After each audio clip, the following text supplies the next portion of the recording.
Next CM గా ఎవరు రావాలనుకుంటున్నారు? జగనే అవుతారని అనుకుంటున్నారు జనం. మీరు ఏమనుకుంటున్నారు సార్? వాళ్ళ గురించి మనకెందుకు, మీరేమనుకుంటున్నారు? మేము జగన్కి వేయాలా. జగన్కే వేస్తారా? ఎందుకని జగన్ గారికి?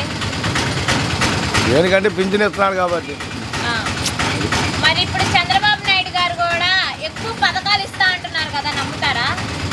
జనం నమ్మేటట్లేదు కానీ ఇదంతా పథకాన్ని ఆయన లేదు చేయదు. మరి ఇప్పుడు జగన్ గారు రేపు న్యూ ఇయర్ ఫస్ట్ నుంచి 3000 చేస్తున్నారు కదా పెన్షన్, ఎలా అనిపిస్తుంది? పర్లా మామూలు వాళ్ళకి పని చేసిన వాళ్ళకి పర్లా. వాలంటీర్స్ వర్క్స్ ఎలా చేస్తున్నారు? పర్లా ఈ వార్డులో బాగా చేస్తారు. అంటే వాలంటీర్ల వల్ల ఎటువంటి ఉపయోగం లేదని చెప్పి పవన్ కళ్యాణ్ గారు అంటున్నారు. ఎందుకు లేదులే, పవన్ కళ్యాణ్ అంటాడులే, గెలిస్తే తెలిసిద్ది ఆయనకి. ఆయన గెలవలేదుగా. పనికిరాని పథకాలు పెట్టి రాష్ట్రాన్ని అప్పుల పాలు చేశారు జగన్ గారు అని చెప్పి అంటున్నారు పవన్ కళ్యాణ్ గారు.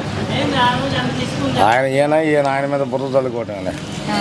నెక్స్ట్ సీఎం అయితే జగన్ గారు గెలవాలనుకుంటున్నారు. జగనే వాళ్ళు 100 సీట్లు కొట్టినా ఆయన మూసుకుంటారు. Okay, thank you.